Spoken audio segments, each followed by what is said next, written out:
नमस्कार। कभी इंटरनेट पर एक नाम सर्च करके देखिए, जगदीश गुप्त। पता है क्या मिलेगा? एक कवि या फिर एक बहुत बड़े उद्योगपति? यही है आज की हमारी पहेली और चलिए इसे मिलकर सुलझाते हैं।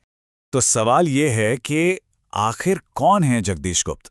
नाम तो एक ही है, लेकिन इंटरनेट पर हमें मिलती हैं कई अलग-अलग और बहुत ही प्रभावशाली शख्सियतें।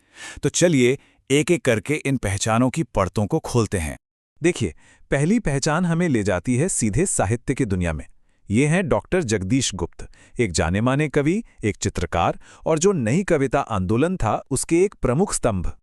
और फिर कहानी एकदम से एक यू टर्न ले लेती है। हमारे सामने आते हैं एक और जगदीश गुप्त, लेकिन ये कलम नहीं चलाते, ये कंक्रीट से आज के भारत को बना रहे हैं।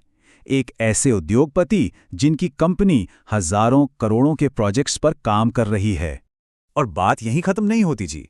थोड़ा और खोजने पर महाराष्ट्र की राजनीति से जुड़ी एक तीसरी पहचान भी सामने आ जाती है। तो मतलब एक ही नाम के पीछे आखिर कितनी कहानियां छिपी हुई हैं? चलिए इस पहेली के पहले धागे को पकड़ते हैं और हम अपनी पड़ताल शुरू करते हैं उन जगदीश गुप्त से जिनकी पूरी विरासत शब्दों और कला की दुनिया में बसी हुई है। तो डॉक्टर जगदीश गुप्त का जीवन पूरी तरह से साहित्य को ही समर्पित था। 1924 में जन्मे और 1950 के दशक तक वो नई कविता आंदोलन का एक बड़ा चेहरा बन चुके थे। उन्हें अपनी जिंदगी में कई बड़े सम्मान मिले और 2001 में वो हमारे बीच तो नहीं रहे, लेकिन अपनी रचनाओं के जरिए वो आज भी जिंदा हैं।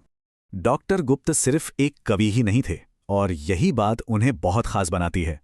वो मानते थे कि चित्रकला सभी कलाओं की आंख है। ये एक छोटी सी लाइन उनके मल्टी टैलेंटेड व्यक्तित्व को दिखाती है। वो शब्दों के जादूगर तो थे ही, रंगों के भी उस्ताद थे।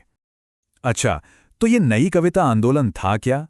आप इसे ऐसे समझिए कि ये आज़ादी के बाद हिंदी कविता में आई एक क्रांति थी। कवियों ने पुराने ढर्रे को तोड़कर बिल्कुल नए अंदाज में, नए विचारों के साथ लिखना शुरू किया और डॉक्टर गुप्त इस बड़े बदलाव के सबसे अहम चेहरों में से एक थे। उनके योगदान का अंदाजा आप इन पुरस्कारों से लगा सकते हैं। भारत भारती से लेकर शताब्दी रत्न तक हर एक सम्मान हिंदी साहित्य पर उनकी गहरी छाप की कहानी कहता है। तो चलिए अब इस पहेली के दूसरे हिस्से पर चलते हैं। हम शब्दों की दुनिया से निकलकर सीधा कंक्रीट और स्टील की दुनिया में पहुंचते हैं और यहां हमारी मुलाकात होती है एक दूसरे जगदीश गुप्त से। ये कहानी शुरू हुई थी 1980 में, सिर्फ 15,000 रुपए के एक छोटे से कॉन्ट्रैक्ट से। ये थी श्री जगदीश कुमार एम गुप्ता के सफर की बिल्कुल पहली सीढ़ी। और जरा सोचिए, वो 15,000 रुपए का सफर आज कहां पहुंच चुका है। आज उनकी कंपनी जे कुमार इंफ्रा प्रोजेक्ट्स के पास करीब 16,744 करोड़ रुपए के काम है। ये जो ग्रोथ है ना, ये वाकई में हैरान कर देने वाली है। एक छोटी सी कंपनी कैसे एक विशाल साम्राज्य बन गई, ये सफर इस टाइमलाइन में साफ दिखता है। हर दशक के साथ कंपनी ने नई बुलंदियों को छुआ, जो उनके विजनरी लीडरशिप का सबूत है। इस कंपनी और इसके लीडर की सोच कैसी है, उसकी एक झलक हमें इस घटना से मिलती है। 2005 में मुंबई में जब भयंकर बाढ़ आई, तब बड़ी-बड़ी कंपनियां पीछे हट गई, लेकिन जे कुमार ने उस चुनौती को स्वीकार किया और मीठी नदी पर वो जरूरी पुल बनाकर अपनी काबिलियत साबित कर दी। तो अब हमारे पास दो अलग-अलग दुनियाएं हैं, दो शानदार विरासतें हैं और एक ही नाम है। अब वक्त आ गया है कि इस पहेली के सभी टुकड़ों को एक साथ जोड़ा जाए और पूरी तस्वीर को साफ-साफ देखा जाए। तो जवाब बिल्कुल साफ है, ये दो अलग-अलग लोग हैं। एक तरफ हैं डॉक्टर जगदीश गुप्त, जो साहित्य और कला के साधक थे, और दूसरी तरफ हैं श्री जगदीश कुमार एम गुप्ता, जो इंफ्रास्ट्रक्चर के निर्माता हैं।